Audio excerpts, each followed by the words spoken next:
"Ethan, you should probably come home. Dad's taken a turn for the worse."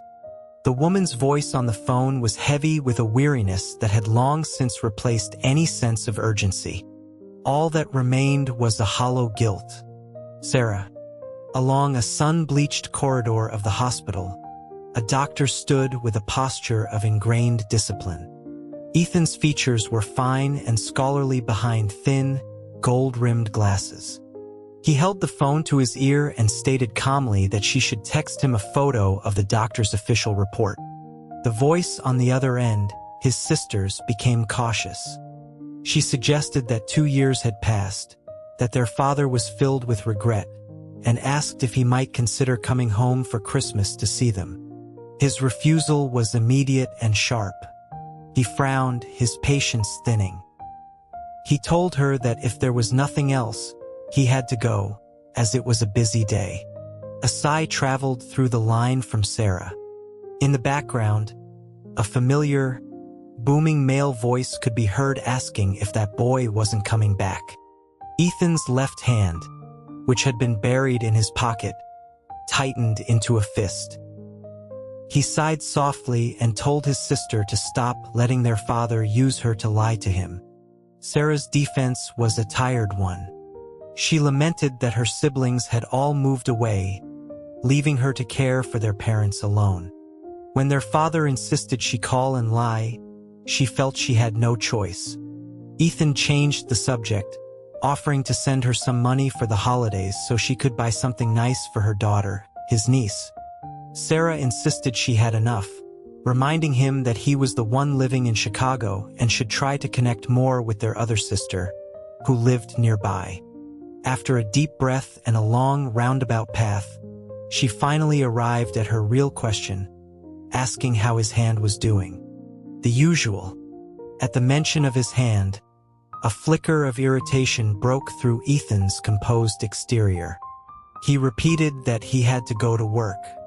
Sarah's voice trailed off with a string of well wishes about eating on time and not staying up too late as the call ended. Ethan pulled his left hand from his pocket to hold the phone steady. His right thumb tapped out a $2,000 transfer to his sister through a banking app, adding the note "Merry Christmas" early. His right hand was elegant, with long, straight fingers and distinct knuckles. His left, from index to pinky finger, was bisected by a terrifying scar, as if the hand had been severed by a blade and painstakingly pieced back together. Dr. Hayes. A family member pushing an elderly man in a wheelchair greeted him. "There's a whole crowd in the ward looking for you." Ethan acknowledged them with a nod and a thank you, promising he was on his way. The family member waved off his politeness.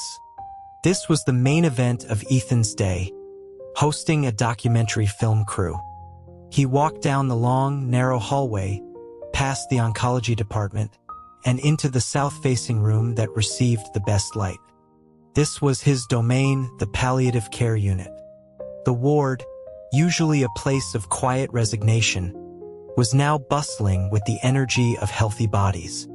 They set up cameras, adjusted sound equipment, and debated who to interview. The sudden infusion of life and activity drew the attention of the patients, who lay in their beds awaiting their final handshake with death. A man in a bright yellow university sweatshirt stood at the center of it all, directing the crew. He looked jarringly young. When he turned, his eyes met Ethan's. A wide, easy smile spread across his face as he walked over, hand extended. "You must be Dr. Ethan Hayes." "I'm Leo." Ethan shook the offered hand, noting the director's youth and confidence. Leo brushed off the compliment with a casual air. Unlike Ethan's refined and gentle demeanor, Leo possessed a handsome, carefree charm, the kind that spoke of a privileged upbringing. His speech carried the relaxed cadence of a native Chicagoan, giving him an air of playful indifference. Ethan withdrew his hand, taking a subtle step back to create distance. He asked if Leo needed an introduction to the hospice unit. Leo, sensing the shift in Ethan's attitude, was momentarily confused. He was a self-proclaimed social expert with a network of friends that could stretch from Lincoln Park to Hyde Park. It was rare for someone to dislike him so instantly, and he couldn't fathom what he had said to earn the cool reception from the handsome doctor. Ethan suggested they talk in his office. He turned, his gaze artfully avoiding Leo's searching look. Just as Leo's sharp intuition had told him, Ethan truly had no desire to associate with this type of person, the kind who had everything handed to them. The walk was silent. Leo questioned his own social abilities while Ethan deliberately maintained the quiet to keep his distance. Once inside the office, Leo mentioned that his crew had been stationed in the emergency room for the past 6 months and wondered if Ethan had heard of them. Ethan nodded, acknowledging that the ER was an incredibly demanding place. Leo explained that he wanted to give his crew a change of pace, and the hospital's chief of staff had recommended this unit. Ethan gestured for Leo to sit, then began his formal introduction. He explained that the palliative care unit was a specialized ward for terminal patients, designed to provide comfort in their final days and support their families through the grieving process. The primary goal, he stated, was to help patients live their remaining time as fully as they wished. Leo observed that unlike other wards, they didn't try to save lives at all costs. Ethan confirmed this. Their job was to help patients and their families find a peaceful reconciliation with death. They respected the patient's wishes, alleviated their pain, and accompanied them on their final journey. Leo inquired about the number of doctors and nurses in the unit. Ethan informed him that their hospice was relatively large, with 3 dedicated palliative care physicians, 5 nurse practitioners, and 10 registered nurses. He added that they currently had 27 patients, and while he knew each of their situations intimately, he didn't consider himself a great storyteller. He suggested Leo speak with the patients directly to uncover their stories. Leo countered, complimenting Ethan's eloquence. He had already sensed Ethan's desire to push him off onto others, which only sparked a contrary impulse in him. He mentioned that he had walked around the ward and heard patients praising Dr. Hayes constantly. Surely, Leo pressed, Ethan knew their stories better than anyone and could recommend a few individuals. Ethan lifted a white ceramic mug to his lips, taking a sip to hide his discomfort. He truly disliked arrogant, wealthy people, yet he had to admit, against his will, that Leo's flattery was effective. Leo blinked. Dr. Hayes? Just one recommendation would be a great start. Cursing his own vanity, Ethan relented. He told Leo to speak with Mr. Henderson in bed 13, who was in the late stages of stomach cancer. Leo agreed with a cheerful smile. His eyes drifted for a moment to Ethan's left hand, which remained firmly in his coat pocket, and he mentally filed the observation away. He remarked that he looked forward to working with Dr. Hayes over the next 3 months. Ethan dismissed the formality and, placing his mug down, picked up a patient file and a pen, feigning busyness. Taking the hint, Leo stood up. He assured Ethan that the crew would be unobtrusive, that he should go about his rounds as usual and pretend the cameras weren't there. Ethan gave a curt nod. He kept his head down, writing in the file, but watched from the corner of his eye as Leo's back disappeared through the doorway. Only then did he let out a quiet breath. He was a slow-to-warm person, his guard fortified by a failed relationship 2 years prior. He had few friends and had constructed thick walls around himself, a fact that greatly worried his mentor. Ethan himself saw no issue. He closed the file and turned to his computer, reviewing each patient's chart until, before he knew it, lunchtime had arrived. Compared to the frenetic pace of other departments, the palliative care unit ran on a predictable schedule. Ethan stood, rinsed the teapot on his desk, and picked up his lunchbox. As he stepped out of his office, he came face to face with Leo. Leo greeted him warmly, asking if he was heading to lunch and suggesting they go together. Ethan's instinct was to refuse, but before he could get more than a single syllable out, Leo cut him off. He explained that he'd run into Dr. Peterson, who had mentioned Ethan always ate alone and had encouraged Leo to spend time with him. The mention of his mentor silenced Ethan's protest. He asked how Leo had met Dr. Peterson. Leo recounted their encounters during his time filming in the ER, adding that Dr. Peterson had told him on their very first meeting that he had a student around Leo's age who was too quiet and reserved for his own good. The quiet and reserved Ethan, now thoroughly called out by his mentor, closed his mouth and clutched his empty lunchbox. They walked in silence all the way to the cafeteria entrance, where Ethan finally spoke. He explained he had to get a meal for his mentor and it might take a while, so Leo should go ahead. But Leo said he would get takeout as well and go say hello to Dr. Peterson. Ethan, unable to shake his new shadow, got 2 meals. Resigned, he took the elevator to the 3rd floor and walked toward the ophthalmology department. As they approached, the booming voice of his mentor, Dr. Miles Peterson, was audible. "I heard the cafeteria has fried chicken today. Wonder if my student managed to grab any." Ethan walked up and handed him the lunch container, stating flatly that they were out of fried chicken. Dr. Peterson took the container, seamlessly recovering. He declared it was fine. His wife had made him chicken that morning anyway, and it was delicious. Leo watched, amused. He chimed in to smooth things over, noting that Dr. Hayes had remembered Dr. Peterson liked his food spicy. Dr. Peterson beamed and waved at another doctor rushing back from surgery. "Look what my student brought me. Hey Mark, have you eaten yet?" The other doctor shot him a look and slammed his office door shut. They found an empty conference room to eat. Ethan placed the containers on the long table and asked if his mentor had a busy day. Dr.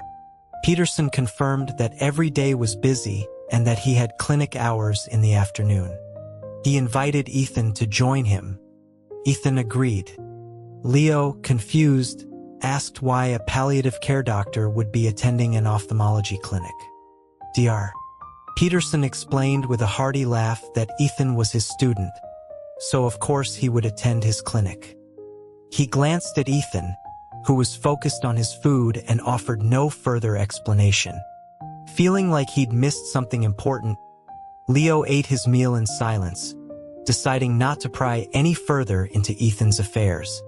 Several other doctors and nurses came into the conference room for lunch, greeting Dr. Peterson and Ethan. A few even recognized Leo. The meal became a lively affair. Dr. Peterson was a man with countless friends and an easy rapport with everyone, and his sociable nature pulled the reserved Ethan into the light. "Ethan," Dr. Peterson said, "I'm traveling this weekend. Can Bagel stay with you for a couple of days?" Ethan nodded and finished the last of his rice. He closed his lunchbox and then reached for Dr. Peterson's, stacking them together before heading to the break room sink to wash them. Dr. Peterson chuckled, remarking that Ethan was always so diligent. Leo picked up his own empty container and stood beside Ethan at the sink. He commented on the close relationship between Ethan and his mentor. Ethan confirmed it, explaining that Dr.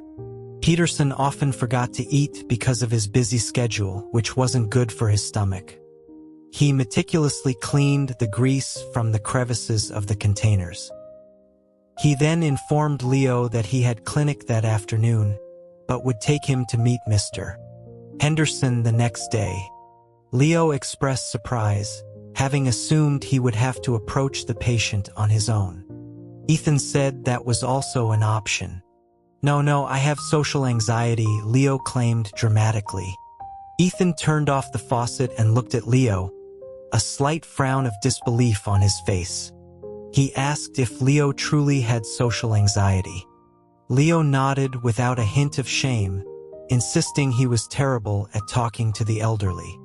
Ethan placed the 2 clean lunchboxes upside down to dry, not responding to Leo's claim. He dried his hands on a paper towel, then pulled a lychee-flavored lollipop from his pocket and offered it to Leo. He explained it was a gift from Mr. Henderson last week. Leo was completely lost by the sudden non sequitur. Ethan clarified that Mr. Henderson loved chatting with young people, so Leo had nothing to worry about. With that, he picked up the lunchboxes and left the break room. Dr. Peterson was already gone, no doubt back to work. Ethan returned to the palliative care unit for his routine lunch break. Leo, with the lollipop stick poking out of his mouth, walked back into the sun-drenched ward. The camera faithfully recorded every small movement, the presence of death seeming to lose some of its cold terror under the warm winter sun. He didn't have the habit of napping and sat by a window, surveying the room. The hospice unit was furnished differently from other wards, with warm, comfortable furniture that aimed for a practical, home-like feel, as if it were a large, shared family home. Except in this home, members quietly departed, and new ones arrived, all waiting for the same train to their final destination. He had encountered too many mysteries that day, most of them centered on the inconsistencies surrounding Ethan. His focus had been so drawn to the doctor that he'd paid less attention to the ward itself. Leo rolled the lollipop from one cheek to the other with his tongue, idly sketching the layout of the unit in his notebook. The palliative care area had 7 rooms, each with 4 beds, for a total of 28. Every morning, the medical staff made rounds to all 28 beds, checking on patients, administering palliative medications, and arranging activities with families. His job was to select a few of these patients and document their stories, their daily lives, essentially filming their journey from life to death. His phone buzzed in his pocket. He lit up the screen to see a message in a group chat of 5 people. Not Garfield. Drinks Saturday night? Anyone in? Big Catfish. I can make it. Tony, me too. Howler. Is our esteemed director joining? He's the hardest one to pin down. Leo, I'm in. Not Garfield. A rare sight. I'll invite some girls. Big Catfish. Knew Leo would have time for drinks once he was done with the ER. Howler. What department are you filming now, Leo? Leo Hospice. End-of-life care. Tony, that's a new one. Not Garfield. I met some models recently. Let me introduce you. Howler. Is there anything in your brain besides women, Garfield? Leo frowned and shut off his phone. No matter how many times he heard it, he could never stand Jason's cheesy pickup lines. As he idled, the lunch break ended. The ward grew lively again as family members arrived with fruit and gifts. Leo's sharp eyes caught Ethan emerging from his office, ready to head to the clinic. He intercepted him. Off to work, Dr. Hayes? Ethan was clearly not fully awake yet. A small tuft of hair stood up at the crown of his head. He rubbed his eyes as he locked his office door, gave Leo a small wave, and started down the long corridor toward the clinic building. The hospital's ophthalmology department was a top-tier specialty, and appointments were highly sought after. Ethan pushed open the clinic door and sat down next to Dr. Peterson, across from an elderly woman with cataracts. Dr. Peterson told him to take the lead. Ethan examined the woman's condition according to standard procedure. As he raised his left hand, the twisted, prominent scar across his 4 fingers became visible. Dr. Peterson's lips tightened, suppressing a wave of regret. He was Ethan's doctoral advisor. When he had first started mentoring him, Ethan's path was not toward palliative care, but ophthalmology. The human eye is a precise and delicate instrument, and being an eye surgeon required not only vast knowledge but also courage, meticulousness, and a steady hand. But Ethan's left hand had suffered a severe injury, and he could no longer hold a scalpel. Dr. Peterson was the chief ophthalmologist, a respected professor at the hospital. Before the accident, Ethan had been his most promising student. But fate was unpredictable. 2 years ago, during the Christmas holidays, Ethan had gone home and encountered something that had derailed his entire career. Unwilling to let such a talented doctor go to waste, Dr. Peterson had used his connections to place Ethan in the palliative care unit, a less demanding department with fewer emergencies. As a palliative care doctor, Ethan still joined him for clinic hours, just as he had during his residency, allowing Dr. Peterson to continue teaching and mentoring him. Ethan finished his examination and reported his diagnosis and proposed treatment to Dr. Peterson. His mentor nodded in approval. As always, his most brilliant student's conclusions perfectly matched his own. The afternoon passed with high efficiency, one asking questions and the other answering. When they finished at 6, a passing colleague teased Dr.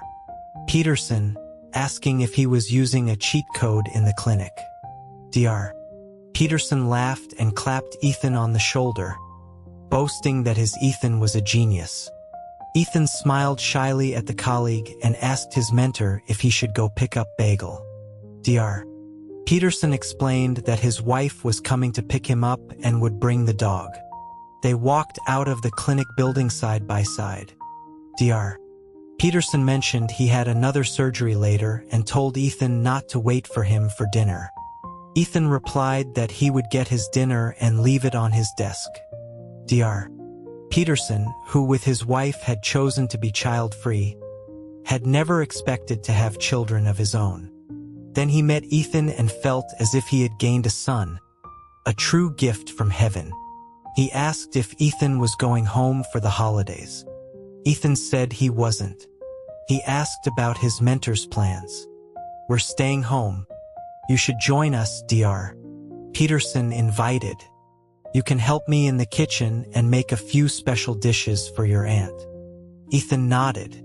In the distance, an elegant middle-aged woman waved at Dr. Peterson. She was holding the leash of a white beagle. "Miles, you big shot. Will you stop calling me that?" Dr.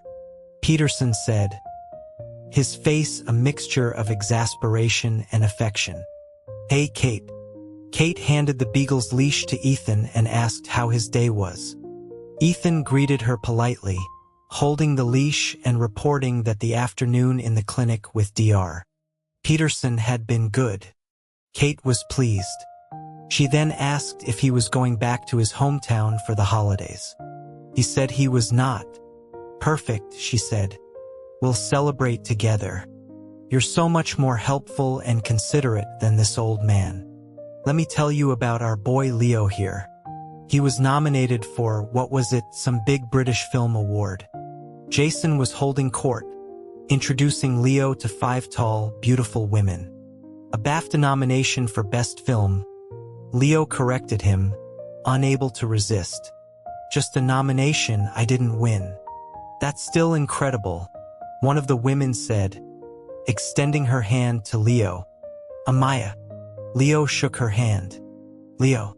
Jason continued his introductions, turning the cocktail hour into a matchmaking session until another friend, Tony, cut him off.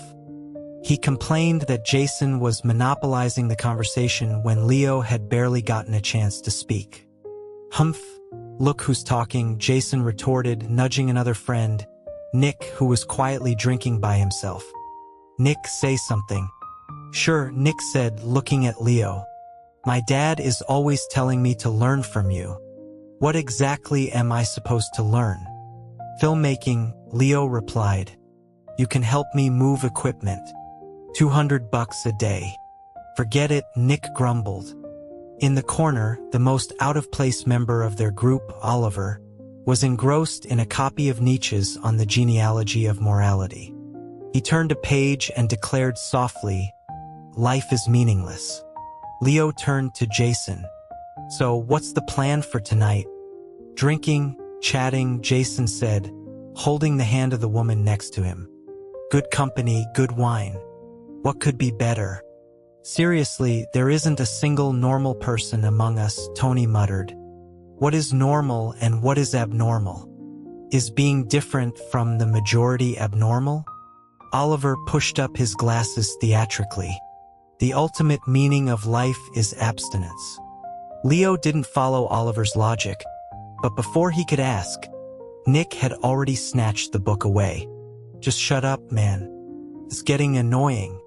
"Speaking of abstinence," Tony said, wiggling his eyebrows at Leo, "you haven't, been with anyone since you got back, have you?" "Nope." Leo rested his left elbow on the table, fingers pressed to his temple. He spoke with a thoughtful air, explaining that without meeting someone special, there was no primal urge. He was strikingly handsome, the most accomplished of the five, with deep-set eyes and a bright, boyish smile. He wore a charcoal gray silk shirt with the top 3 buttons undone, revealing his collarbones and a simple jade necklace. The picture of a dashing, wealthy playboy, he made the girl sitting next to him blush. Spoken like a true director, Jason praised. "So, take a look at the lovely ladies here. Does anyone fit your definition of special?" "Well, that's a tough choice," Leo drawled, his gaze sweeping over the group before landing on the girl beside him. He extended his hand in a perfectly gentlemanly manner. "Maya, after a few more drinks, would you mind calling a car for me?" Of course I can," Maya stammered. "Thank you." "Oh, stop beating around the bush," Nick exclaimed, standing up and raising his glass. "Let's celebrate Leo's escape from the ER. No more overtime." Here, Tony added, clinking his glass. Oliver intoned, "Though life is meaningless, we must still praise it." "Cheers," Jason said simply.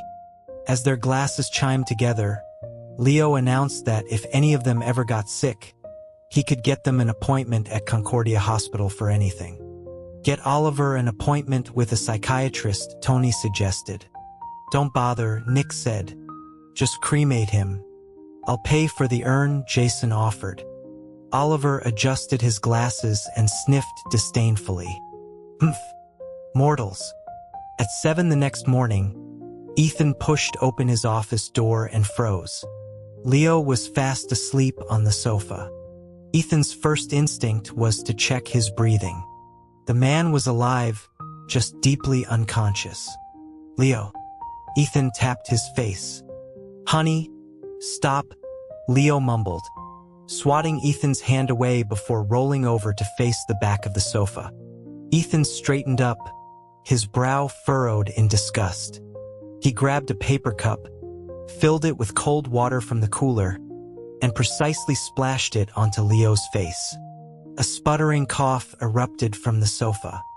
Leo's eyes flew open and he shot upright, his good upbringing barely restraining a curse. "What the hell? Oh, Dr. Hayes?" Ethan asked why he was sleeping there. Leo wiped the cold water from his face, explaining sheepishly that he'd had too much to drink last night. He mumbled that the water was freezing. Ethan handed him a couple of paper towels, remarking that it was effective. Then, he asked why Leo would come to the hospital after drinking too much. Leo tried to piece together the previous night. The 5 of them, plus the 5 women, had been playing loud games. He had a vague memory of someone kissing someone, or maybe going upstairs to a hotel room. All he knew for sure was that he had woken up in the middle of the night, not in his own bed, and had instinctively grabbed his coat and left the hotel. He hadn't wanted to go home, so he'd gotten in a cab and given a random address. He finally just said he couldn't remember. Ethan sniffed the heavy smell of alcohol in the air, his frown deepening. He pointed toward the restroom and said the shower was at the far end. Leo looked down at his clothes pitifully and said he didn't have a change of clothes. I do. Ethan opened a locker and pulled out a dark blue button-down shirt and a pair of jeans. Here. Leo added that he'd also need underwear and socks.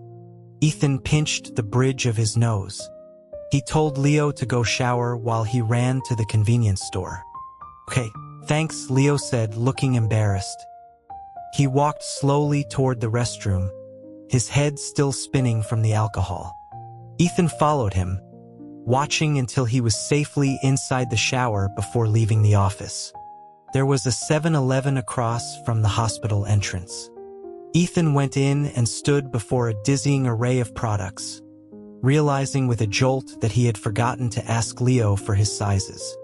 Assuming they were roughly the same build, he picked out a pair of boxers with a bright SpongeBob pattern and a pair of mismatched red and green socks. It was a small act of revenge for the invasion of his office. Under the hot spray of the shower, Leo's senses slowly returned. He recalled more details from the night.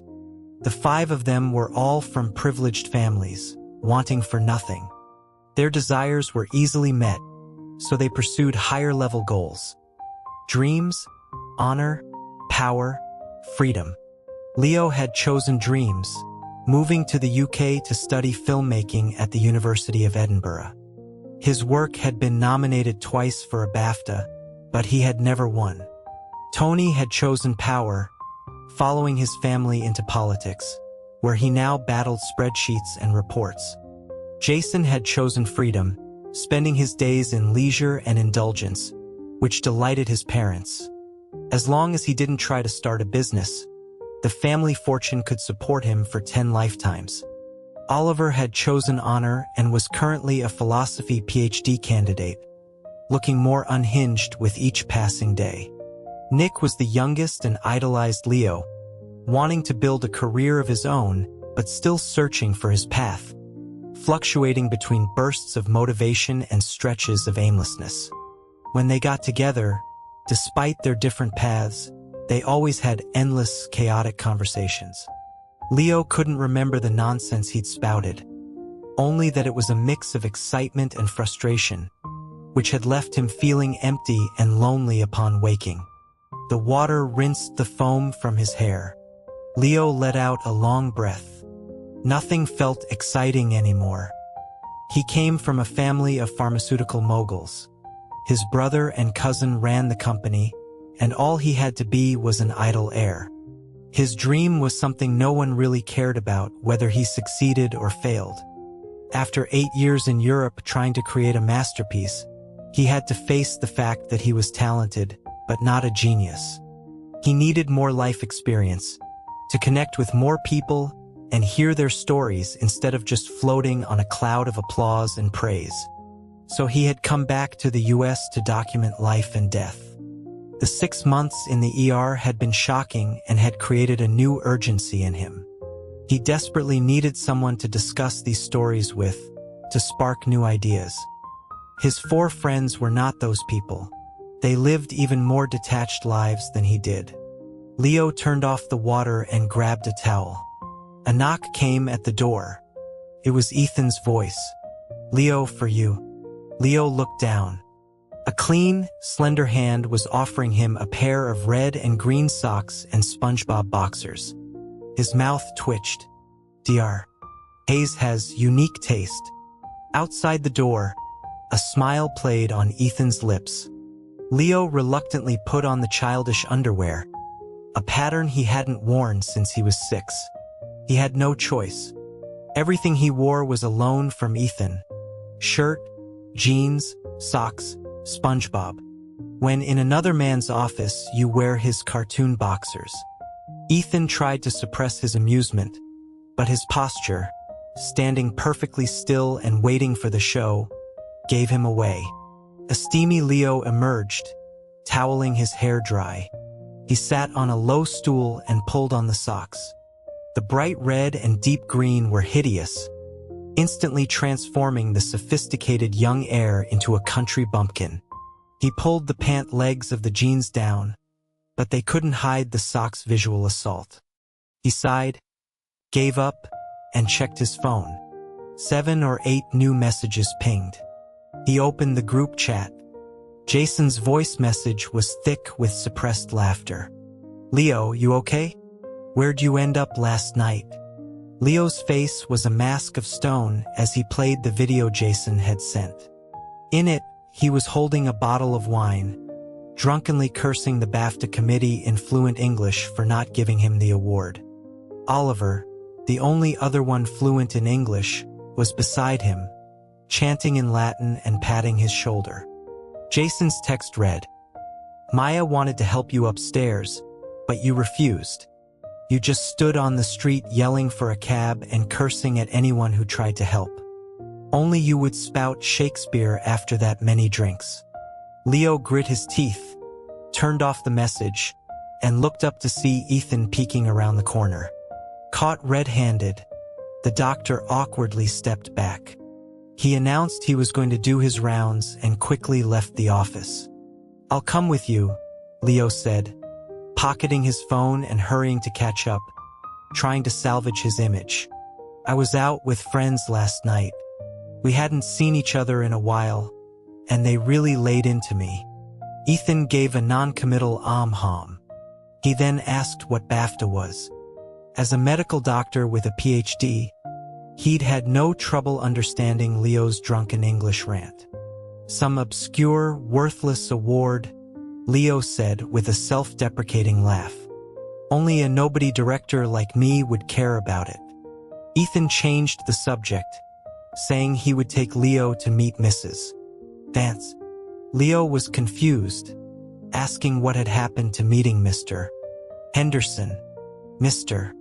Henderson passed away last night," Ethan said.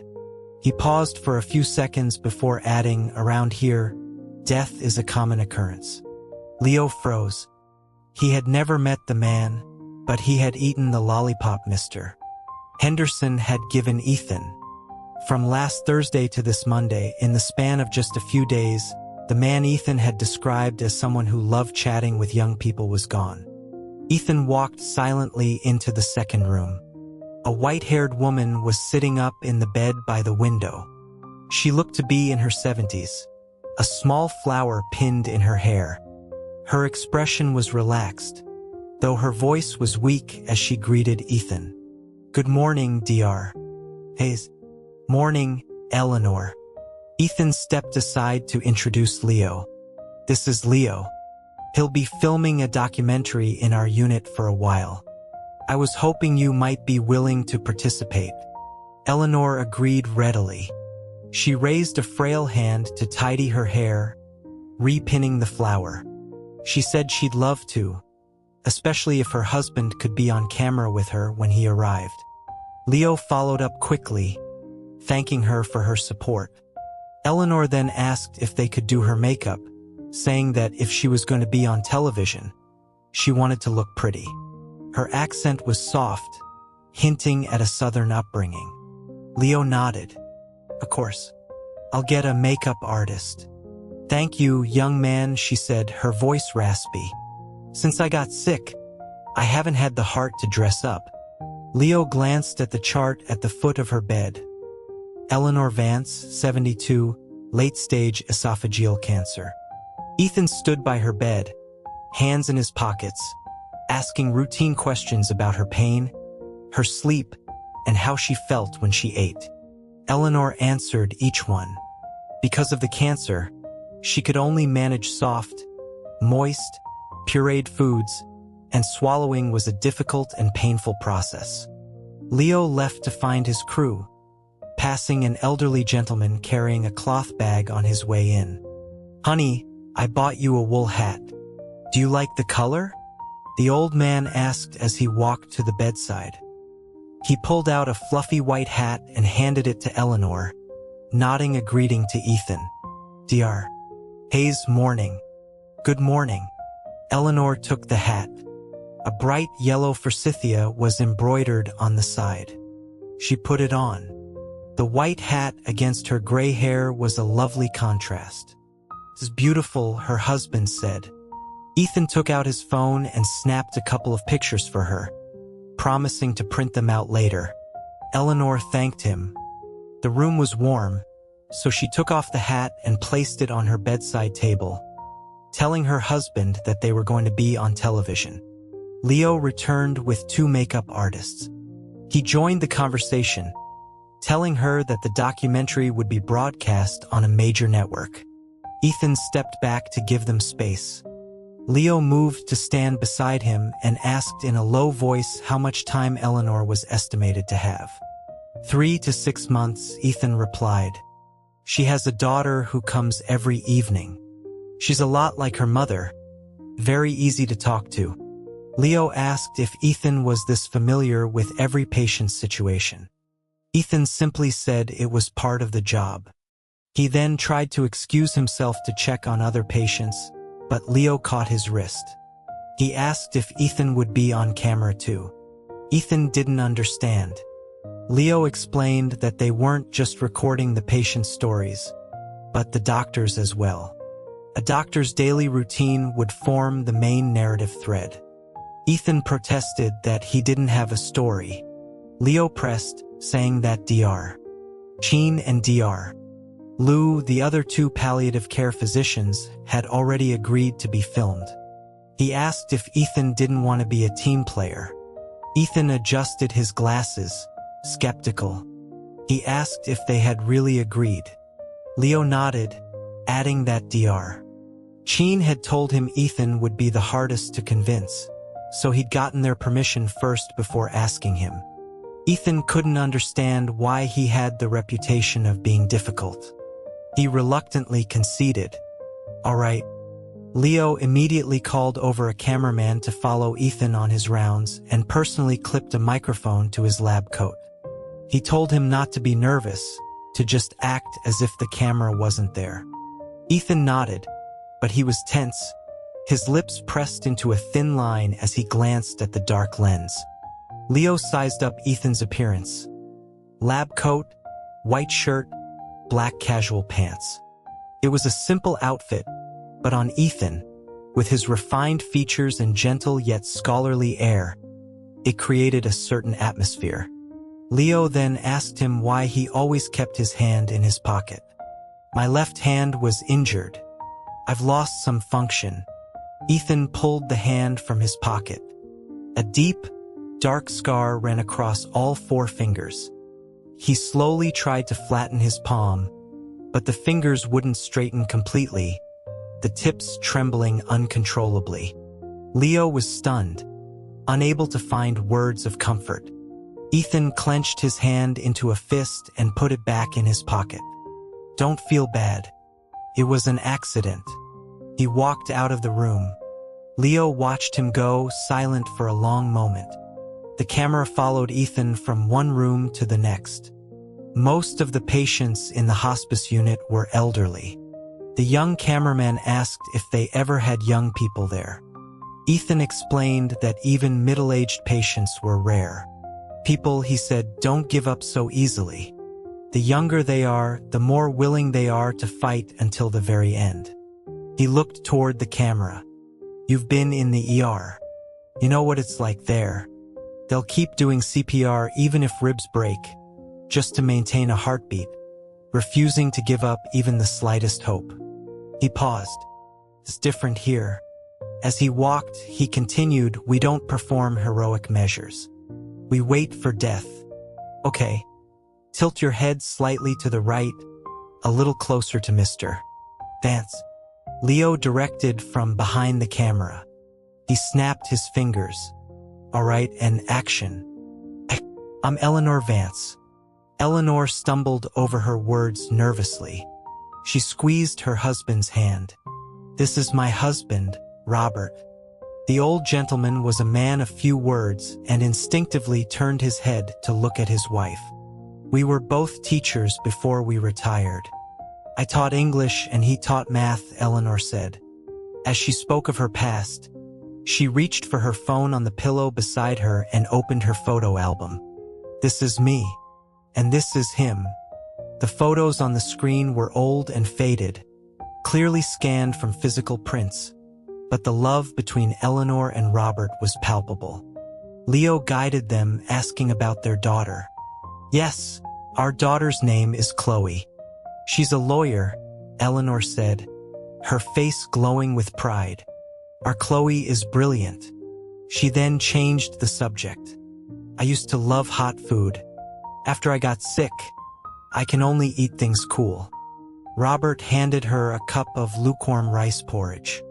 He added that Chloe had insisted on treatment, but her mother, feeling she was too old to go through the ordeal, had ultimately chosen conservative care. The doctor said it was terminal. "There's no cure," Eleanor said, holding the paper cup with both hands and sipping the porridge slowly. "Spending all that money on something that won't get better is just a waste. It's not easy for Chloe to earn money. She should be thinking about her own future." She sighed. "We're old. You have to accept it." Robert gently stroked her white hair, his face filled with sorrow. "The one I worry about most is my husband," Eleanor continued, looking at Robert. "You need to go out and play cards less. The smoke in that room is terrible for your lungs." Robert quietly agreed. "It's nice here," she went on. "When I first came, I couldn't eat or sleep. Now, at least I can get some sleep every night." She nudged Robert with her elbow. "And Bob here has made a few friends, right?" "I know everyone in here," Robert said with a childish pout, pointing to the bed across from them. "That's old Hank. He always cheats at chess." The old man lying in bed, who had been watching the scene with amusement, retorted with a laugh, "You're the one who cheats." Eleanor added that the nurses and doctors sometimes organized activities to help the old folks move around. Just then, Ethan returned from his rounds holding 2 photos. He handed one to Eleanor and kept the other. "This one is for our unit's photo album." "Thank you, Dr.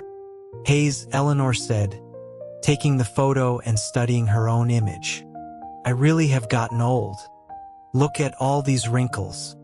You look beautiful even with wrinkles. Like a university professor," Robert said. Ethan turned to Leo and asked how long they planned to film. Leo checked his watch and said the camera would keep rolling indefinitely. He noted it was time for lunch and told the cameraman he would bring him back a plate, encouraging him to keep talking with Eleanor and Robert.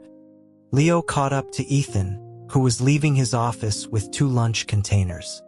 He asked if he was getting lunch for Dr. Peterson again. Ethan nodded, explaining his mentor was too busy. Leo then asked if Ethan was Dr. Peterson's only student. "He doesn't take on PhD students anymore, just residents," Ethan explained. "I was his last." He had also been Dr. Peterson's proudest. His mentor had once predicted that with Ethan's talent and work ethic, he would be a department head by 40. But fate had intervened, and Ethan could no longer hold a scalpel. His peers were all making significant contributions in their respective medical fields, while he was still under Dr. Peterson's care. Ethan didn't want to talk about himself and shifted the conversation, asking Leo about his experience in the ER. "A constant battle with death," Leo said. "The pace is incredibly fast. Everyone is anxious and on edge. Fights break out all the time. Staying in the ER for 6 months, even as an observer, had taken its toll on him.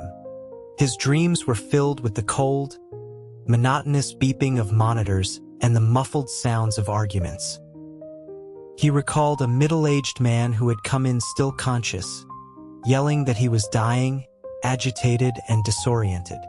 After 30 minutes of resuscitation efforts, he was pronounced dead. Ethan mentioned that he had also done a 6-month rotation in the ER. He paused, then continued, saying that at first, he would blame himself for every patient he couldn't save. Later, he was just too exhausted, physically and mentally, to feel anything. Leo agreed it was a soul-crushing place that required immense psychological strength. Ethan admitted he still had a long way to go. Leo asked if they ever had to deal with aggressive or unreasonable families in the hospice unit. Ethan said that in his 2 years there, he had never encountered such a situation. There were barely even any disagreements. He speculated that perhaps when people are facing death, they are less inclined to argue over trivial matters. He stood at the counter and ordered for them kung pao chicken and stir-fried pork, with large portions of rice and lentil soup. As was their new routine, they went to the ophthalmology office to have lunch with Dr. Peterson. Seeing Ethan and Leo arrive together, Dr. Peterson, fresh out of surgery, chuckled. Finally, someone to keep our Ethan company. This kid is always by himself. I was worried he'd get sick from loneliness. Ethan handed the lunch to Dr. Peterson, trying to silence his mentor with food. Leo seized the opportunity to tattle. Dr. Hayes threw cold water on me this morning. Ethan shot him a look. This was the epitome of blaming the victim. Oh, what's this about? Dr. Peterson asked, looking at Ethan. He was passed out on my sofa, Ethan explained, though he hadn't wanted to. Felt too much like schoolchildren tattling. He reeked of alcohol and I couldn't wake him up. Hearing this, Dr. Peterson conceded that throwing cold water did sound like Ethan's style. Direct and effective, if a bit lacking in warmth. He immediately sided with his student. Ethan likes things clean. He'd shower 3 times a day if he could. Don't take it personally, Leo. Leo, ever the smooth talker, played along. Of course not. In fact, everything I'm wearing right now was provided by Dr. Hayes. I should thank him for the wake-up call, or I would have shown up to work drunk. Ethan silently placed a piece of pork belly in Leo's bowl. You young people should look out for each other, Dr. Peterson lectured them like a father. He then looked at Ethan. I saw on your social media you're going to a music festival this weekend. Why don't you take Leo with you? Ethan's chopsticks paused. He said that Leo might not be interested in that kind of music. A music festival? Leo thought for a moment. The folk festival out in Naperville? Ethan nodded. I'm going. I already have a ticket. What a coincidence. Ethan looked at him, surprised. Which band are you going to see? I don't have a favorite, Leo said. I'm just going for the music. You? Same here. Well, isn't that perfect, Dr. Peterson said, playing matchmaker. Everyone else goes to these things in pairs. It's so sad for Ethan to go all by himself. He seemed completely unaware of the implications of his words. Are you going alone too, Leo? Leo, thinking of the friends who had invited him, replied, yeah, I'm going alone. Then you two should go together, Dr. Peterson clapped his hands. Ethan looked at Leo, as if seeking his opinion. Leo nodded. Sure. How are you getting there, Dr. Hayes? The train? Ethan said he was planning to take the metro and then a bus. I'll drive. I can pick you up on Saturday. Pleased with himself, Dr. Peterson put down his chopsticks. He announced he had a meeting and told them to take their time finishing lunch. He took his container to the sink, and soon the sound of running water filled the room. Leo asked Ethan why he liked folk music. You can call me Ethan, he said. I listen to folk music because the situations feel familiar. It resonated with him, reminding him of a past filled with poverty, hardship, and confusion. He asked if Leo was a native Chicagoan. Born and raised, Leo confirmed. I'm from a rural town in West Virginia. I came to Chicago for university, Ethan shared. The train rattled past cornfields and over hills, carrying me toward the city. The song playing on my headphones was 500 miles. And that's when I fell in love with folk music. 10 years ago, he had been full of ambition and dreams, determined to make a name for himself in the bustling city. Now, at 32, he was still taking the train and bus to a distant concert, searching for a shadow of his former self. After lunch, Ethan returned to his office. He clipped Eleanor Vance's photo into an album. The thick album was filled with images of people who had passed away. Beneath each photo was a name and a date. Leo asked what the dates represented. The day they died, Ethan said. Everyone is used to remembering birthdays. Someone should remember the day they died, too. He closed the album and placed it in the bottom left drawer of his desk. You're a true romantic, Leo remarked. Ethan's ears turned red. He wasn't used to compliments. The initial dislike he had felt for Leo, sparked by his rich kid aura, had started to dissipate. He had no personal issue with Leo himself. He just had a strong aversion to wealthy people. It wasn't about class envy, but more of a psychological scar that inevitably reminded him of his ex-boyfriend, the man who had vanished 2 years ago. I'm gonna take a nap, Ethan announced. If you're tired, you can use the sofa. Leo asked where Ethan would sleep. There's a cot in the break room, Ethan said. He was a neat freak and usually slept on his office sofa to avoid the noisy common area. But he was willing to make an exception out of courtesy. I don't nap, Leo said. I'm gonna check on the filming. You get some rest. He waved and left the office. Ethan blinked, then bent down to open a low cabinet beside the sofa. He pulled out a small blanket, covered himself, and lay down, closing his eyes and drifting into a light sleep. Leo headed for the main entrance. He remembered seeing a flower shop near the hospital and went to buy a bouquet of carnations. He returned to the ward with them. Mrs. Vance, are you resting? He asked, standing by her bed. Eleanor's half-closed eyes slowly opened. She sat up. Just finished lunch. Feeling a bit sleepy. Leo leaned down and placed the flowers beside her. These are for you. Thank you, Leo, Eleanor said, her eyes lighting up as she gazed at the vibrant blossoms. The young cameraman, who had been dozing in a chair, straightened up when he saw Leo. Leo. Hey, Matt. Take a break. Let's go get some B-roll shots of the ward, Leo said. Where's Anna? She took a few people to film elsewhere, Matt replied. When Leo had directed films, he was notoriously meticulous, scrutinizing every detail. But with documentaries, he was more relaxed, encouraging his team to follow their instincts and explore their own ideas. This approach meant his crew of about 20 people dispersed throughout the hospital like a school of fish, each gathering different material. The half-hour lunch break, from 1 to 1:30, was over. Before his alarm could ring, Ethan was jolted awake by a shrill call bell. He groggily put on his shoes, grabbed his phone, and ran out of the office, following the sound to the nurse's station. Dr.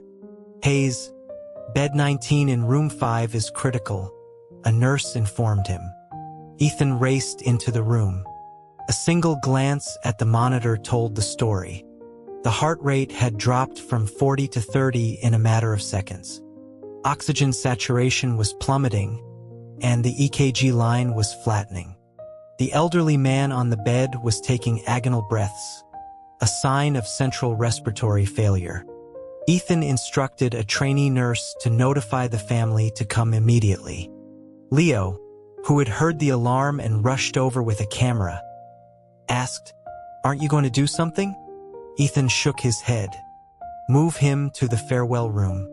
Patients in the palliative care unit were not resuscitated. Ethan and a nurse wheeled the man and his monitoring equipment into the designated room. The farewell room was small, about 100 square feet, with white walls and stark fluorescent lighting.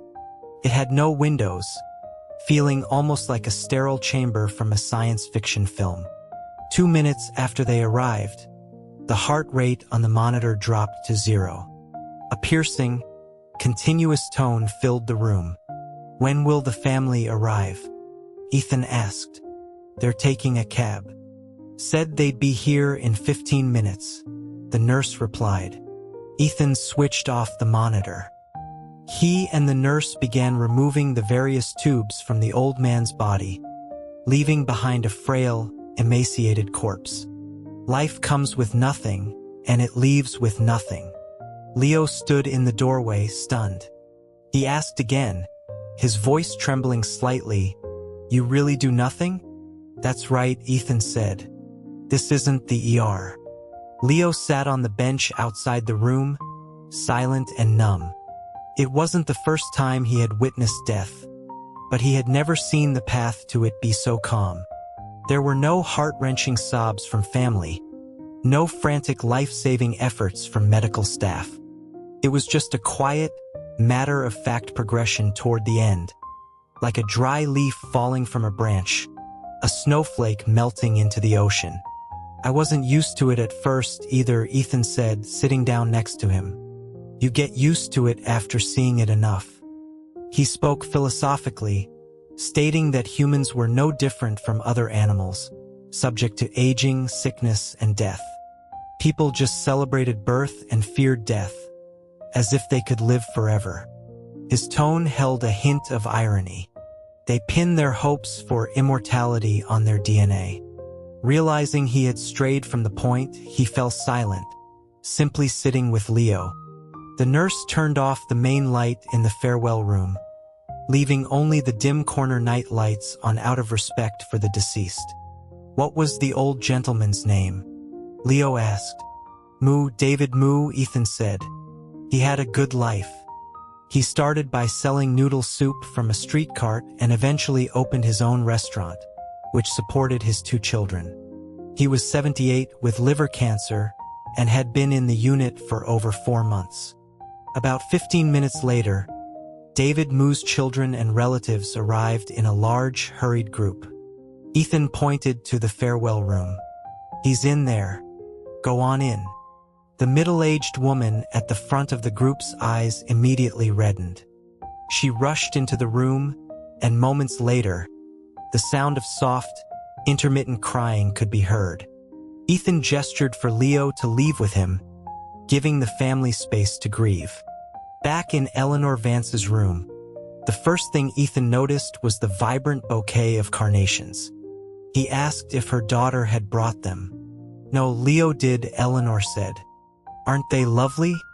Leo, pleased with the compliment, met Ethan's gaze with a triumphant little smile. Ethan acknowledged it was a thoughtful gesture. "Dr. Hayes, who was it that just passed?" Eleanor asked. "Bed 19 in room 5, Ethan replied. "David Moo." "Old David," she murmured. "I just saw his son bringing him dinner the other day." Ethan told her to get some rest and to call if she felt uncomfortable. He then turned to leave. Leo called out to the cameraman, "Matt, come here." Then he hurried after Ethan. "Ethan, that photo album of yours.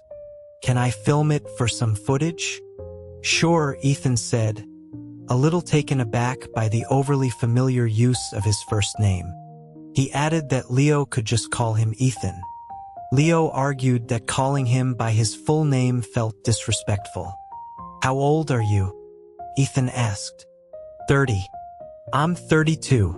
Call me by my first name," Ethan stated simply. Leo was speechless. Ethan just gave him a sidelong glance, put his hands in his pockets, and sauntered back to his office. Matt, the cameraman, looked curiously from Ethan to Leo and back again, amazed that their usually imperious director could be so easily shut down. Ethan took out the album from the bottom left drawer. He opened it to the first page, which showed an old man giving a peace sign to the camera. He was wearing a birthday hat, and the cake in front of him had candles shaped like the number 92. "This is Mr. Lou," Ethan began. "Bone cancer. He was here for a year and 2 months. On his birthday, he joked that he was becoming a permanent resident of the hospice unit. He turned the page, revealing a middle-aged man. This is one of the few younger patients we've had. Andrew Way, 55, colon cancer. He came here alone with no family. Technically, we shouldn't have admitted him, but after a police check, it was confirmed he was truly alone. No parents, no partner, no children. He hadn't lived a remarkable life, just worked odd jobs and saved up some money. Unwilling to spend it on treatment, he came here to wait for the end. Leo asked how long he had stayed. 9 months, Ethan said. His money ran out, so he packed his bags and left. We don't know where he went. He pointed to the question mark written under the photo. That means we don't know the outcome. The busy week flew by. Ethan spent several days assisting Dr. Peterson in the clinic, which was particularly crowded with patients wanting a clean bill of health before the holidays. The hospice unit normally operated on a rotating shift for its 3 doctors, but because Ethan was helping Dr. Peterson, he had to switch all his shifts to daytime hours. The hospital was understanding, and Dr. Peterson gave Ethan a generous cash bonus out of his own pocket. For you, a Christmas bonus. Ethan held the envelope, protesting that he was 32. Dr. Peterson insisted, saying he couldn't have Ethan working for free. Ethan had no choice but to accept. The palliative care unit, with its regular hours and lack of surgeries, was one of the hospital's more modestly compensated departments. After sending some money home, Ethan didn't have much left in savings. It's Saturday tomorrow. Get some rest, Dr. Peterson advised. Chat with Leo. Relax. The normally quiet hospice unit was bustling. The nurses had organized a chess tournament, and the lethargic elderly patients were suddenly invigorated, gathered around chessboards with fierce determination. Leo directed his cameras to capture the event from all angles, weaving through the beds with a small camcorder to film behind-the-scenes moments, cheerfully taking photos with the patients. These images of life, so precious for those with so little time left, were an effort to leave a mark on the world. Ethan, finished with his work for the day, stepped into the unit and saw Leo doing his best to make the old folks laugh. A strange warmth stirred in him. He walked up behind Leo, but before he could speak, the patients called out, Dr. Hayes, come over here. Ah, Ethan, you're here, Leo said, delighted. He pulled Ethan toward a bed and raised his camcorder. Look at me. Smile. Don't scowl. Ethan, slightly embarrassed, softened his lips into a small smile. His handsome, scholarly face, framed by simple glasses that gave him a distant air, transformed with that smile. It was like ice melting in the spring sun, a warmth that lingered in the camera's lens and imprinted itself on Leo's mind. Do you play chess? Leo asked, quickly looking down and pretending to fiddle with his camera, his heart beating too fast to meet Ethan's gaze. Ethan said he knew a little and asked if Leo played. Leo confirmed that he had played with his grandfather since he was a child, but said he was busy filming and couldn't play. He didn't want to play against Ethan anyway. The man seemed to have a strong sense of pride, and if he lost, Leo would probably have to spend a long time consoling him. At that moment, Leo didn't stop to question why he felt the need to console this particular person. Ethan felt a pang of disappointment. He checked his watch. I'm about to get off work. How late will you be filming? Until 11. If we don't get much more material, we'll pack it in, Leo said. Ethan was surprised, asking if they filmed that late every day. Leo explained it varied. Sometimes they stayed all night. The cameras kept rolling, so someone had to be there. Ethan acknowledged how difficult that must be. Leo clarified that the filming itself wasn't the hard part. Most of the time was spent sorting through footage, shooting B-roll, and trying to create a certain atmosphere. The real hard work came during the ing phase. He waved a hand. "Don't let me keep you. What time tomorrow?" The concert started at 8 in the evening. Ethan suggested meeting at the hospital at 6. Leo agreed. Ethan waved goodbye and headed to his office to change out of his lab coat. Dressed in a brown cotton jacket and a plaid wool scarf, he looked tall and elegant as he walked down the long corridor, a striking figure. Leo's camcorder unconsciously followed him, recording his departing back.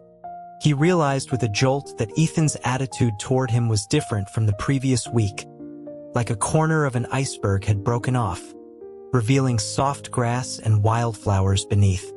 Ethan entered the subway station.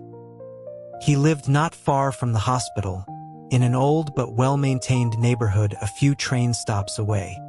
The red brick exterior of his building was faded and mottled, but the apartments inside sold for a small fortune. Of course, it wasn't his building. He probably couldn't afford a place like this in his lifetime. It belonged to Dr. Peterson. Dr. Peterson was also a lifelong Chicagoan. This apartment was a relic from the 1970s. After he got married, he and his wife bought a high-rise condo, leaving this old place empty. 2 years ago, after Ethan's accident and his falling out with his family, Dr. Peterson, unable to bear seeing his student living too frugally, had rented the apartment to him for a nominal fee. The building was old, but it had been renovated. The plumbing and wiring were all functional, and the location was excellent. Ethan cherished it and had decorated it to his own taste, making it clean and cozy. He walked up the stairs to the second floor, unlocked his door, and stepped inside. A white shoe cabinet stood in the entryway, with a pothose plant on top and a dark gray stool beside it. He hung his jacket in the closet, sat down to take off his shoes, and let out a sigh of relief. The apartment was a 2-bedroom, about 700 square feet.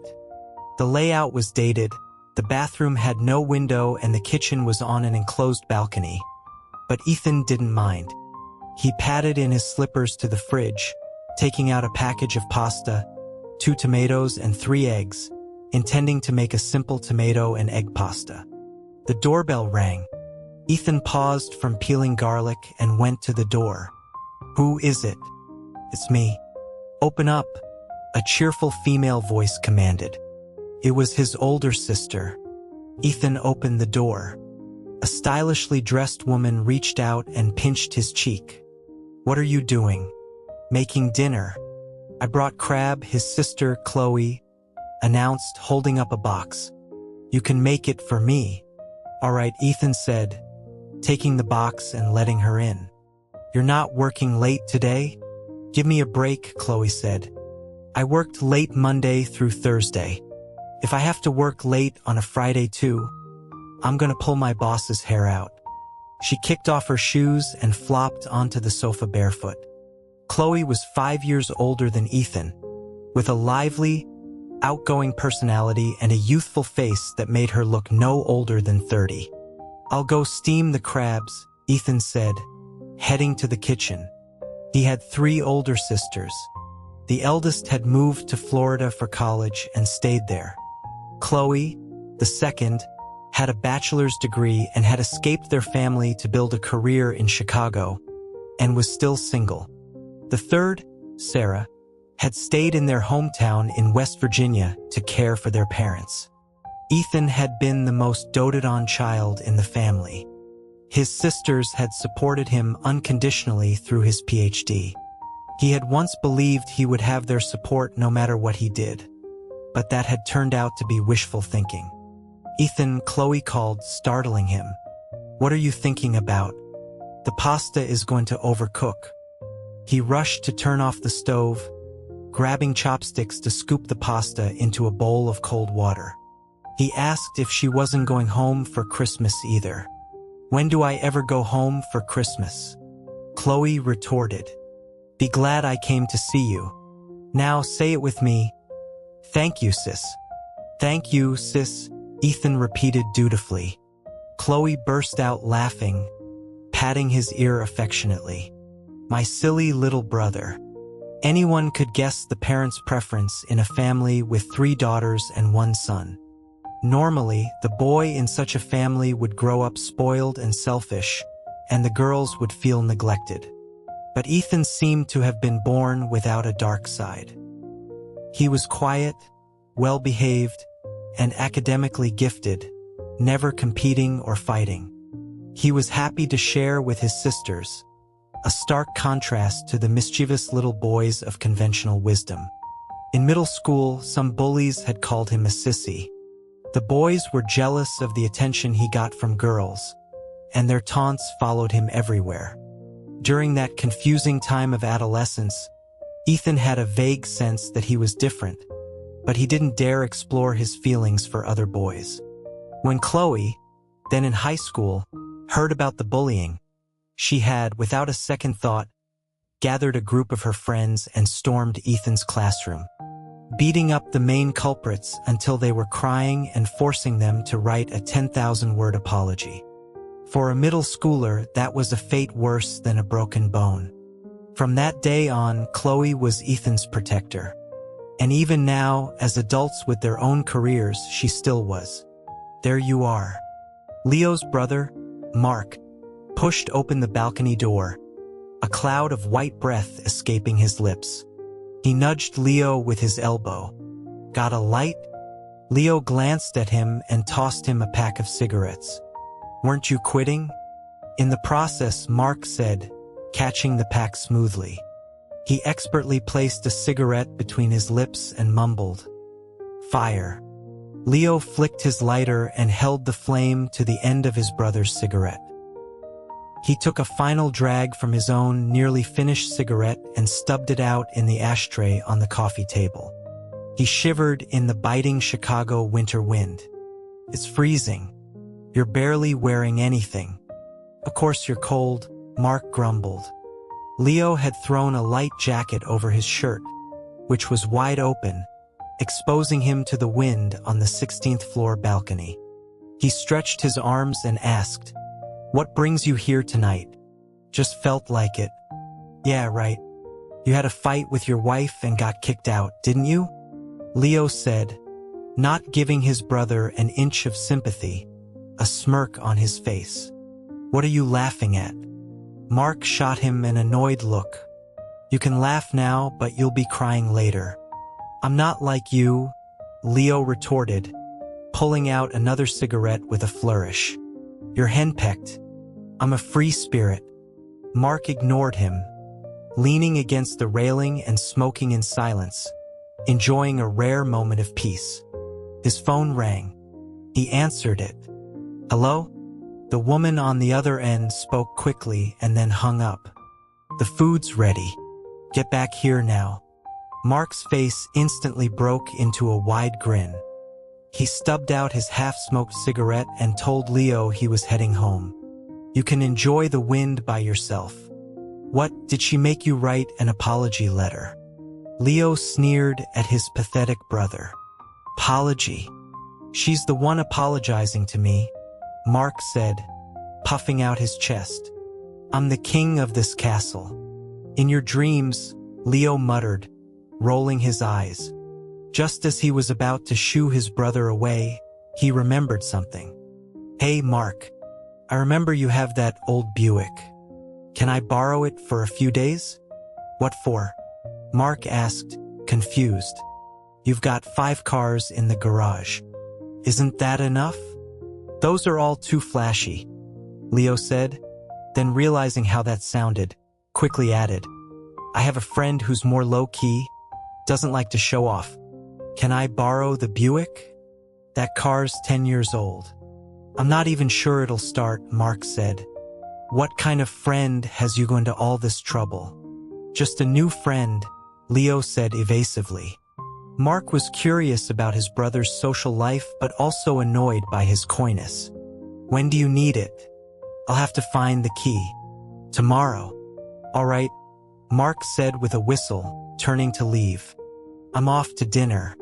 Leo couldn't help but roll his eyes again.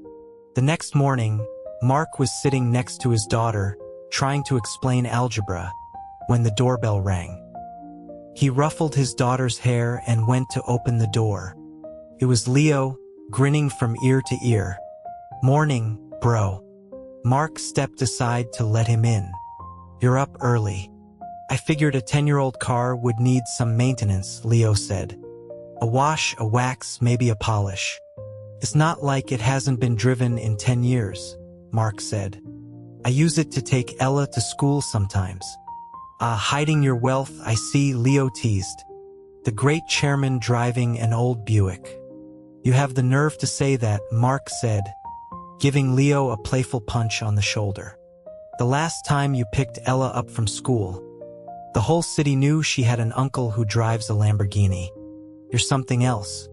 How was I supposed to know? Leo said, rubbing his nose guiltily. He held out his hand. The key, please. You brat. Mark bent down, opened a drawer under the coffee table, and tossed Leo a key. Now get out of here. Where's sis-in-law? Leo asked, looking around the living room for his petite but fiery sister-in-law. Out with her friends at the spa, Mark said proudly. Learn from your big brother. A happy wife means a happy life. Ugh, I'm not a masochist, Leo said dismissively. If I ever settle down, it'll be with someone sweet and gentle. You, Mark said with the air of a seasoned veteran, are so young. He put his hands on Leo's shoulders and pushed his annoying brother out the door. I have to help Ella with her homework. Go play by yourself. Don't bother me. Leo couldn't be bothered to argue with his brother either. He waved and pressed the elevator button. The family was wealthy, but his parents preferred a quiet life and had retired to a villa in the suburbs, leaving the business to the younger generation. The two brothers both preferred the hustle and bustle of the city and had sprawling apartments in the heart of Chicago. Bagel, get down. Ethan stood by the sofa, trying to grab the small white dog. The beagle was agile, leaping off the sofa, its claws clicking on the hardwood floor. Its beady eyes looked at the exasperated man as if in silent mockery. I never should have let you in, Ethan muttered, stripping the cushion covers and throwing them in the washing machine. He then covered the sofa with a plastic sheet. The beagle brazenly hopped onto the plastic sheet, curled up into a donut in a corner, and watched Ethan bustle around the room. When Dr. Peterson and his wife were busy, they would entrust Bagel to Ethan's care. The beagle was small but not young, about 7 or 8 years old, middle-aged in dog years. He shouldn't have been so mischievous, but he seemed to take great pleasure in tormenting the neat freak Ethan. I don't have time to take you out tonight, Ethan said, kneeling by the sofa and trying to reason with the dog. Let's go out for an hour now, okay? Beagles are notoriously stubborn, and this one was a prime example. He had a strict routine, walks from 7 to 8 in the morning and 6 to 7 in the evening, no exceptions. The dog snorted disdainfully and ignored him. Ethan clipped the leash onto Bagel's collar, and a tug-of-war ensued. In the end, Ethan's superior weight won out, but the dog was still defiant, refusing to leave the apartment. Ethan glanced at the time. He was supposed to meet Leo at the hospital at 6, and it was already 4:30. At this rate, he'd have to take the dog to the concert. Finally, Ethan carried the dog to the lawn outside the apartment building. He pointed to the veterinary clinic at the entrance of the complex. If you don't cooperate, I'm boarding you at the clinic. The beagle sat on the grass, flicked his ears, and lay down, the very picture of defiance. At 6 o'clock, Leo pulled up to the hospital. Before he could get out of the car, he received a call from Ethan. Dr. Hayes, where are you? Could you meet me at the Spring Creek Apartments? Ethan asked apologetically.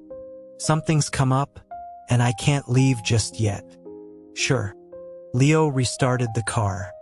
The apartment complex was only a 15-minute drive away. It was an old complex with no security gate, so Leo drove right in. He spotted Ethan as soon as he entered. "Ethan," Leo called out, rolling down his window. His gaze fell on the white beagle running around on the lawn. "Is that your dog?" "My mentor's," Ethan said, his hands in his pockets and a frown on his face. "He's incredibly stubborn." "What's his name?" "Bagel," Ethan replied, the name tinged with exasperation. The dog leisurely patrolled the lawn, finally finding a suitable tree to relieve himself. Ethan pulled a plastic bag from his pocket and dutifully cleaned up, then tried to herd the dog back home. Leo parked the car and helped Ethan catch the elusive Bagel. "Thanks," Ethan said, gripping the leash tightly. "Have you had dinner?" "Not yet," Leo said pitifully. "I figured there would be food at the festival." "I brought snacks," Ethan said, his doctorly instincts kicking in. "You should have something now to tide you over. Eating regularly is important. You might not feel it now, but you'll regret it later." "Yes, sir," Leo said with a nod. "Whatever you say, Dr. Hayes." After a struggle, they finally got the beagle back into the apartment. Ethan picked up a canvas bag full of snacks and fruit and grabbed 2 cartons of apple juice from the fridge. Leo stood in the living room, looking around in awe. Ethan's home was incredibly cozy and clean. Every detail, from the soft corner guards on the coffee table to the disinfecting wipes and hand sanitizer, spoke of the owner's meticulous nature. It was truly a doctor's home. The beagle trotted over to its bed by the TV stand and curled up to sleep. "Let's go," Ethan said, standing in the entryway with the canvas bag. He handed Leo a cream-filled pastry. "Here." "Thanks," Leo said, his eyes crinkling into a smile. "You brought a lot of stuff for a music festival. I saw on the website that they have bonfire pits," Ethan explained as he put on his shoes. "I rented a small table and some stools last night. It'll be more comfortable that way." "So thoughtful," Leo said. His ticket was a gift from a friend, and he had no idea what to expect. As for the friend who had given him the ticket and failed to secure a date with him, Leo felt no guilt. He'd just buy him a nice gift later. He tore open the pastry wrapper and took a bite, following Ethan downstairs. "The car's over there." Leo tugged on Ethan's sleeve, guiding him toward the red Buick parked near the entrance. He opened the passenger door. A yellow rubber duck sticker was stuck to the dashboard. Ethan got in, fastened his seatbelt, and chuckled at the sticker. "You like rubber ducks?" "Oh, yeah," Leo said, taking the fall for his niece. "They match my underwear." Ethan laughed so hard he couldn't breathe. Pleased with himself for making Ethan laugh, Leo started the car. "What do you want to listen to?" "You can connect your phone." The 10-year-old car didn't have Bluetooth, but there was an AUX cord plugged into the console. Ethan connected his phone and played a random English song. "You never told me why you like folk music," Ethan said. "It's for work," Leo explained. "I go to all kinds of music festivals looking for inspiration for soundtracks." He hummed along with the melody, tapping the rhythm on the steering wheel. "I really like this song. It's from the Men in Black 3 soundtrack," Ethan said. Leo cracked the window, letting the wind rush in. He turned up the volume. Ethan closed his eyes, leaning his head back and watching the glittering city lights against the night sky.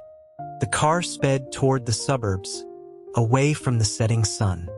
Neither of them spoke, their minds drifting with the music. "Do you listen to musicals?"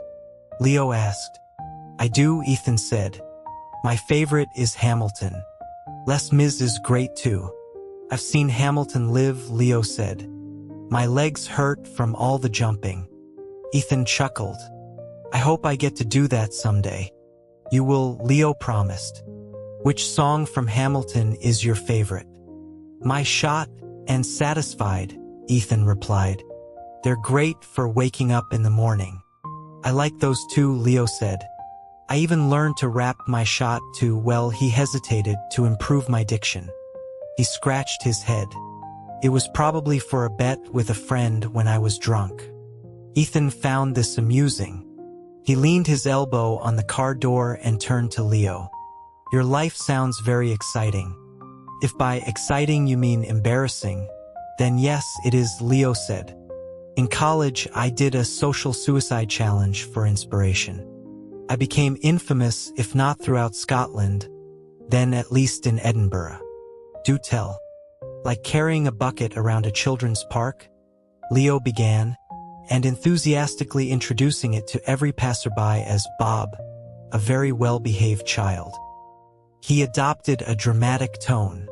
Bob is very lonely. Could you please give Bob a hug? Did anyone take you up on it? I got reported to the police, Leo said dejectedly. He was just a lonely little bucket. Why wouldn't anyone hug him? Ethan laughed until he had to cover his face. Is this the daily life of a filmmaker? Yet, no sane person would go into film, Leo said, turning into the parking lot. We're here. The folk festival was held in a large park in Naperville, complete with a river and sprawling lawns. The Chicago winter was mild that year. There hadn't been any snow yet. As the sun set, the temperature dropped to just below freezing. Ethan showed the staff the QR codes on his phone. Leo followed behind him, handing over a paper ticket. Let's sit in the middle, Leo said, spotting a good location. He grabbed Ethan's sleeve and navigated through the crowd to a spot near the main bonfire. This is perfect. Ethan looked around and had to admit that Leo had a good eye. He sat down and began arranging the snacks from the canvas bag on their small table. Not many people were willing to brave the cold for an outdoor winter concert. As the show was about to start, the venue was only sparsely filled. The host went through the usual thank yous, and then the staff lit the main bonfire and 5 smaller ones, creating a warm, festive atmosphere. The sound of a guitar filled the air. Leo turned his head and found Ethan looking at him. The flickering flames danced in the reflection of the doctor's glasses. Ethan raised his carton of apple juice and gently tapped it against Leo's, who was momentarily stunned. Should I say something? Leo asked, feeling a little awkward. Sure, Ethan said. Listen. He sipped his juice, his gaze fixed on the singer-songwriter sitting cross-legged on the stage. He looked completely relaxed, his eyes slightly narrowed, melting into the quiet winter night. The cold wind couldn't penetrate the whirlwind of thoughts in Leo's head. He leaned closer to the fire, his eyes darting between the stage and Ethan. He felt a stir of something new and unsettling, like a seed sprouting after a rain, and he wasn't sure if he should let it grow or pull it out. Ethan bought 2 hot dogs from a food truck, handing one to Leo. He ate his with a refined grace, but before he was halfway through, Leo had already devoured his and finished his juice. You were really hungry, Ethan remarked. I'm full now, Leo said with a small burp. Or maybe you're choking. Eat slower, Ethan advised, then pointed to Leo's open shirt collar. Button up. Leo obediently buttoned his shirt all the way to the top. Do you play any instruments? Ethan asked. A little of everything, but I'm a master of none, Leo said, puffing out his chest. I'll play the piano for you sometime. He picked a granola bar from the pile of snacks. How about you? I used to play the guitar. It's been a long time, Ethan said. A new song began, and Ethan raised his eyebrows in surprise. Leo listened for a moment and then asked if it was that one song, Forests in Taiwan. Ethan corrected him, saying he liked songs named after places. They always felt like they had a story. Leo agreed, mentioning killing the one from Shijiazhuang. As the lyrics played, I ask a stranger if there's a forest in Taiyuan / the stranger says I'm just passing through. Ethan seemed to be lost in thought, his movements stopping as he stared at the stage. As the night deepened, the bonfire burned brighter, illuminating half of Ethan's face. He took his scarred left hand out of his pocket and clasped it tightly with his right, like a silent prayer or an attempt to make peace with his past. Leo felt the heat of the fire on his face. He knew that background music could amplify emotions, but he had never expected it to be a tidal wave, crashing this image permanently into his mind. In the 6 months since he had returned to the US, he had rarely encountered a moment so beautiful and painful. The chaos of the ER was raw reality, but Ethan by the fire, bathed in music, was art. Sometime, Leo heard himself say, "Could you play the guitar for me?" Ethan thought for a moment, then tucked his left hand back into his pocket. "If I have time, I'll try." Leo barely remembered the second half of the concert. His mind was filled with that one image.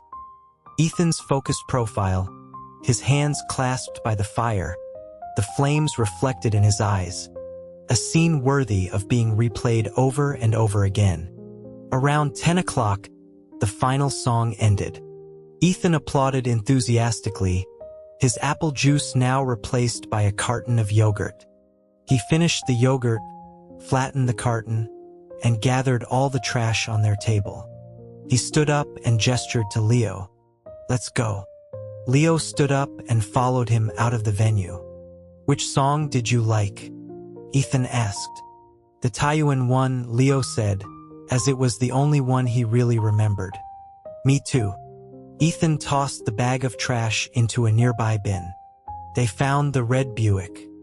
Leo got in, started the car, and heard Ethan ask, "Do you want to get a late-night snack?" "Doctors eat late-night snacks?" Leo teased. "You didn't have dinner," Ethan said. "Just eating snacks isn't good for your stomach." He fastened his seatbelt. "We can find a soup place, get something light." "Okay." The cold night air had chilled Leo to the bone, and the thought of something warm was appealing. On the drive back from the suburbs, Ethan yawned twice, his head lolling against the window, his eyes half closed like a sleepy bird. Leo drove gently, braking smoothly and accelerating slowly. He turned down the volume of the GPS, but heard Ethan murmur, "Turn it up a little." "I'm falling asleep." "You can sleep," Leo said. Ethan rubbed his eyes and forced himself to sit up straight, trying to think of something to talk about. After a moment, he asked if Leo worked on weekends. "It depends," Leo said. "I'm a night owl. I'm most productive between 1 and 3 in the morning." "Staying up late is bad for you," Ethan recited. "It can cause endocrine disorders, weaken your immune system, lead to digestive problems, and even hair loss and depression." I know, Leo said dismissively. "What time do you usually go to sleep?" 10:30. "Every day?" Leo asked, surprised by his discipline. "At the latest, 11. But you're out with me getting a late-night snack. You're breaking your rule tonight." "I am," Ethan said, his head drooping as he yawned again. "Can't let you go hungry." Leo pulled up in front of a small soup and sandwich shop. He gently shook Ethan's shoulder. "Wake up, professional doctor." Ethan opened the car door, and the blast of cold air chased away his sleepiness. The shop was quiet, with only a few customers. They sat at a table in the back, each ordering a bowl of soup and a side of crispy chicken tenders. Ethan ate his soup slowly, savoring each spoonful as if it were fine tea. Leo, on the other hand, devoured everything on the table at his usual speed. He leaned back in his chair, patting his warm stomach contentedly. "Tomorrow, I have to sort through this week's footage and see what kind of story I can put together." "You don't have a script?" Ethan asked. Documentaries don't have scripts. You just film what happens, Leo explained. I've been lucky so far. I always manage to find good stories. He asked what Ethan's plans were for the next day. Walk the dog, do laundry, cook, practice the guitar, Ethan listed. After I sort through my footage, I'll come over and practice with you. I thought you worked at night, Ethan said. I'll do it during the day. I don't want to die of a heart attack just yet, Leo said with a grin. Remembering his sleepy, unfiltered words, Ethan felt a flush of embarrassment. He stirred his pumpkin soup and drank it down in one go. We should go. Back in the car, Leo remarked that the soup had hit the spot. You left Bagel at home. Does he get into trouble? He does, Ethan said with a sigh. I can't control him. He settled into the passenger seat, and as soon as Leo turned on the heat, he started to feel drowsy again, his head nodding against the window. Leo watched Ethan in the rearview mirror. He was truly a model student, even now with his disciplined lifestyle and good temper. The red Buick pulled into the old apartment complex. As the car stopped, Ethan woke up with a start. Are we here? We're here, Leo said, unlocking the doors. I won't walk you up. Good night. Good night. Ethan got out of the car and stood on the curb, watching the Buick drive away. He realized belatedly that he had forgotten the canvas bag of snacks in the car. Leo had clearly forgotten too. Oh well, he thought Leo would bring it tomorrow when he came over. He put his hands in his pockets and walked into the building. He unlocked his apartment door, turned on the light, and found the beagle sitting defiantly on the sofa, staring at him. Down, Ethan commanded. The beagle huffed but jumped off the sofa and went back to its bed. After his usual nightly routine, it was nearly midnight. Ethan hadn't stayed up this late in a long time. He lay in bed, but sleep wouldn't come. He was overtired. He reached for his phone on the nightstand and saw 12 new messages from Leo. He opened the chat. Leo must have thought he was asleep and had sent a stream of consciousness. Leo, you left your bag in my car. I'll bring it to you tomorrow. Leo, I'm going through the footage. These shots of your expressions are hilarious. Ethan clicked on the photos. They were from his time in the clinic. His face a clear reflection of his annoyance and forced patience when dealing with difficult patients. Leo had added captions to each photo, turning them into funny memes. Ethan replied, You're staying up late again. Leo, you're not asleep. Ethan, I'm in bed, but I can't fall asleep. Leo, I'll drive over. You can sleep in my car. Ethan, thanks for the offer, but that's not necessary. Ethan turned on his bedside lamp and sat up. Did you find a good story? Leo, I did. The Adventures of Dr. Ethan, I'm planning to use this picture for the poster of the documentary. The photo showed Ethan in his white lab coat, standing in a backlit corridor, his hands in his pockets. His posture was tall and straight. You couldn't see his face clearly, but the image conveyed a sense of determination, focus, and quiet elegance. Ethan, shouldn't you choose a picture of a doctor holding a scalpel? Leo, not all doctors hold scalpels. I'm not filming a special for the Lancet. This is the one I want. Ethan didn't know how to deal with the childish tantrum on his screen. He carefully composed a reply, there. Now it was Leo's turn to be flustered. He was just joking around. Usually his friends would joke back. But Ethan's response was like a pediatrician placating a child. Suddenly feeling like he had lost all his adult credibility, Leo decided to reassert his professionalism. He typed out a long paragraph analyzing the photographic style and technique, trying to convince Ethan from an expert's point of view that the photo was the perfect choice. Ethan didn't reply. Leo assumed he was stunned by his professional expertise and smirked. pleased with himself. Ethan had fallen asleep. After typing there, he had felt a wave of drowsiness and had immediately turned off the light and burrowed under the covers, falling into a deep sleep.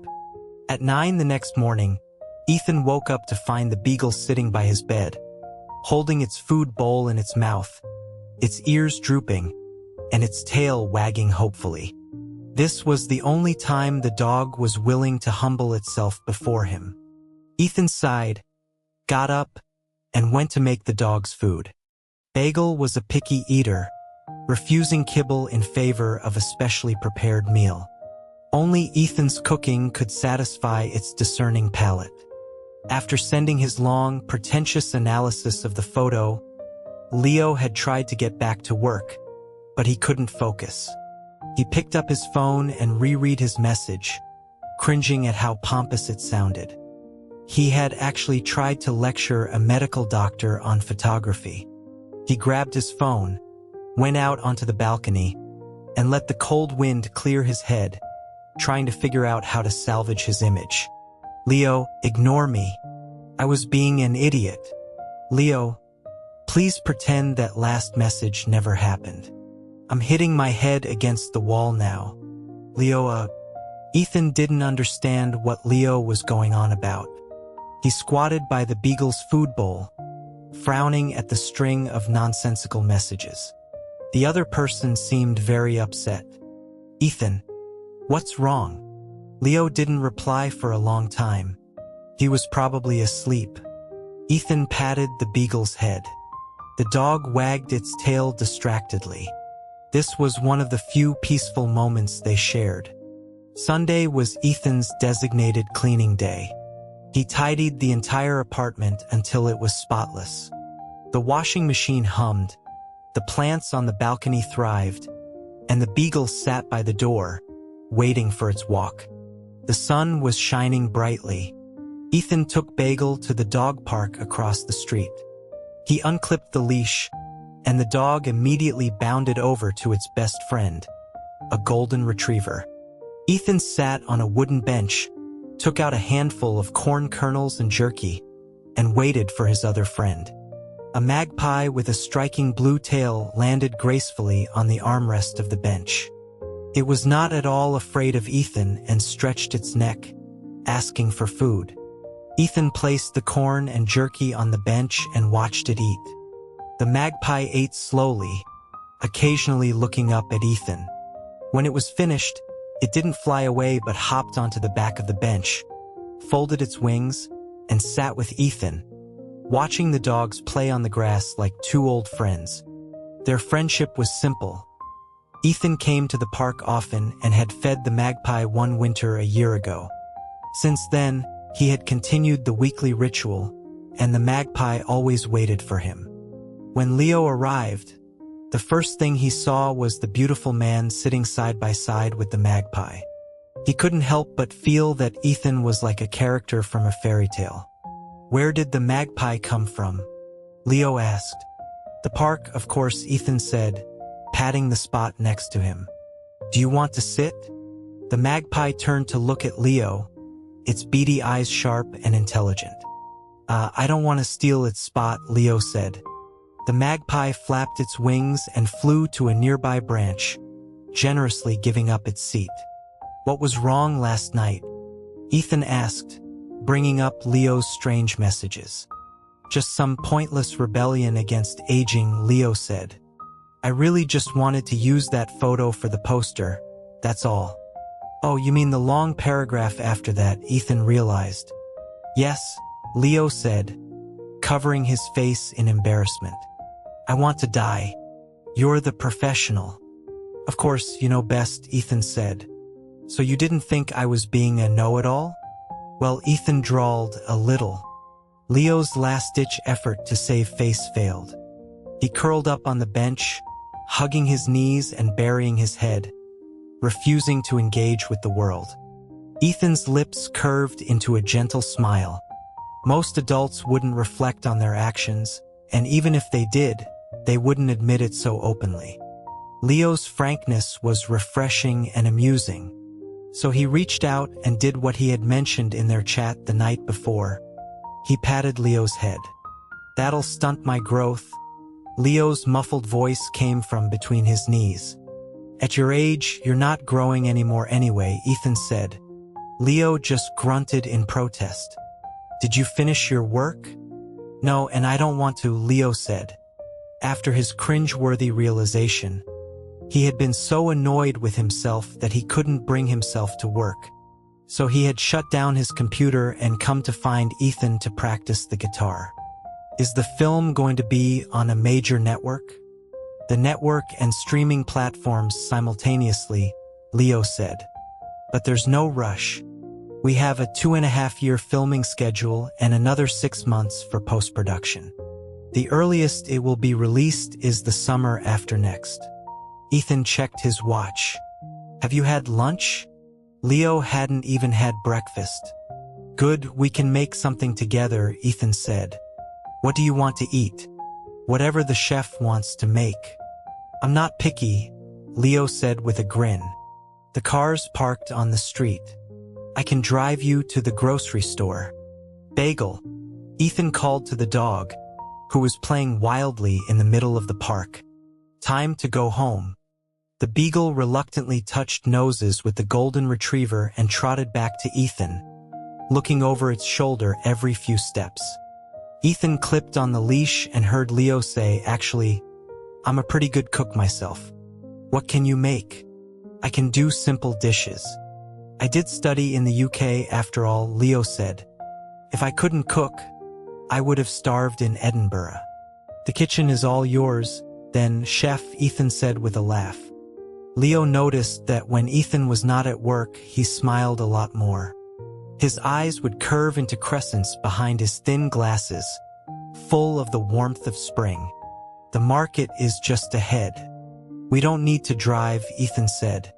He held the leash in his right hand, his left in his pocket, walking on Leo's left. "Next Saturday is Christmas Eve. What are your plans?" Leo asked. "I'm spending it at my mentor's house," Ethan said. "What about you?" "I'm going to Sri Lanka," Leo said. "My parents are vacationing there and insist we all join them." "That's nice. Send me pictures of the ocean." "No problem," Leo said. "I'll video call you and introduce you to my respectable friend. Maybe then my dad will stop nagging me about being unproductive." "Respectable friend?" Ethan found the term amusing. "You have unrespectable friends?" "Oh, plenty," Leo said. "I have a friend, a PhD who's obsessed with Nietzsche. My dad is convinced he's going to spontaneously combust one day." Leo's storytelling had the lazy, charming cadence of a Chicago native, like a one-man comedy show, and Ethan enjoyed listening to him. And another friend who can't eat a meal without women around. He's like a peacock. "The fact that you can be friends with them is a talent in itself," Ethan said. "Childhood friends. Can't get rid of them," Leo said. "Why do you think I escaped to Edinburgh?" "It was self-preservation." Ethan chuckled. He wasn't usually one to laugh so easily, but Leo always managed to amuse him. He turned to observe the man beside him, who was chattering away with a playful energy. His handsome features and broad knowledge were a product of his privileged upbringing. The sun illuminated his honey-colored skin and brown eyes. He was just like his name, a rising sun, brilliant and dazzling. "Hey, what are you thinking about?" Leo waved a hand in front of Ethan's face. He bit his lip, a little embarrassed. "Am I talking too much? You're an interesting storyteller." "I like listening to you," Ethan said sincerely. Leo faltered, almost biting his tongue. He swallowed and pointed to the market ahead. "We're almost there. Let's get some ribs and carrots. I make a mean braised pork rib." "Okay," Ethan said. "And some green beans. I'll make a vegetable dish." The beagle barked in protest. "Oh right," Ethan added. "And some chicken and duck scraps for Bagel's dinner." Leo ruffled the dog's fur, saying through gritted teeth, You're so spoiled. The ribs sizzled as they hit the hot oil. Leo held up the pot lid like a shield as he stir-fried the pork. The range hood roared, and Ethan opened a window to let the delicious aroma of braised pork fill the air. Carrots, radishes, scallions, ginger, and dried chilies were added to the pot, simmering with the fragrant pork.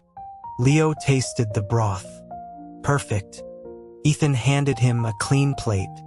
The green beans and scrambled eggs are ready too. Let's eat. I'm starving. Leo dished out the ribs and placed them in the center of the table. Ethan brought 2 bowls of rice, chopsticks, and 2 cartons of coconut water. You worked hard, he said to Leo.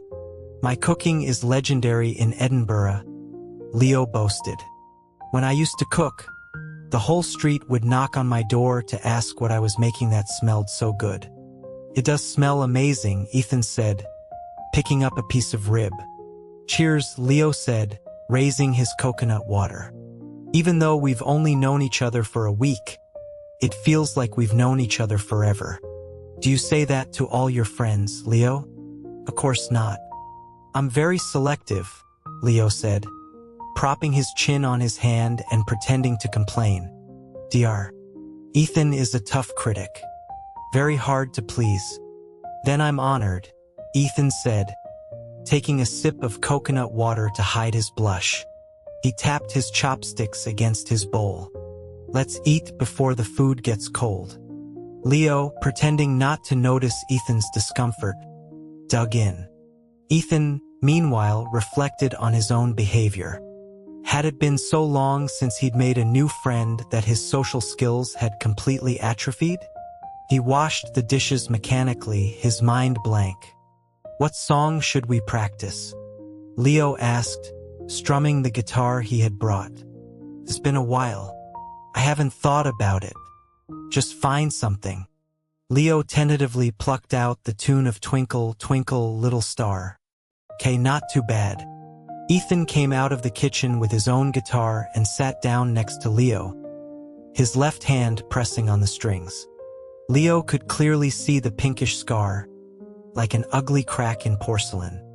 Ethan's fingers were stiff, the tendons seemingly fused together, and the tips trembled, making the melody choppy and uneven. It's a little difficult, Ethan admitted, trying to play a smooth slide.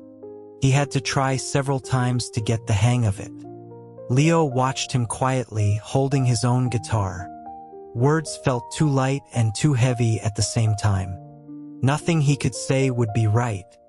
Ethan practiced over and over, finding simpler ways to make the notes flow. His brow smoothed out. Have you heard of Ideal 30? I used to practice it a lot. I know it. You play, Leo said. The warm afternoon sun streamed through the window, casting a soft glow on the living room floor. Ethan sat on the comfortable sofa, holding an old guitar, and began to play a simple, serene melody. He started by humming, then found the key and sang clearly, just grow old, let loneliness sleep, just sing with your eyes closed. Leo had to admit that a beautiful atmosphere magnified every feeling. He listened to Ethan play, his gaze taking in the sleeping dog, the warm winter sun, and the flawed but stunningly elegant doctor. A scene from the art house films he disliked the most was playing out in his own life. Watching and being in it were two completely different things. Leo sat cross-legged on the sofa, mesmerized, feeling like an intruder in a dream. When the song ended, Ethan asked, was I off-key? I missed a few notes. I didn't notice, Leo said, forcing himself to stay calm. I guess it's my turn now. Go ahead, director, Ethan said with a smile. Don't make me blush, Leo said, adjusting his guitar. How about Anha Bridge? Feels appropriate being in a big city.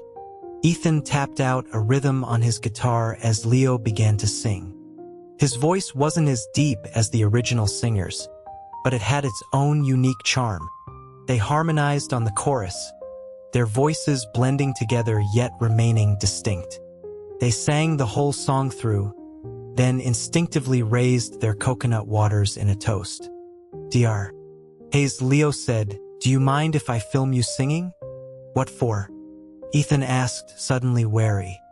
"For the documentary. Could be the ending CRS song," Leo said.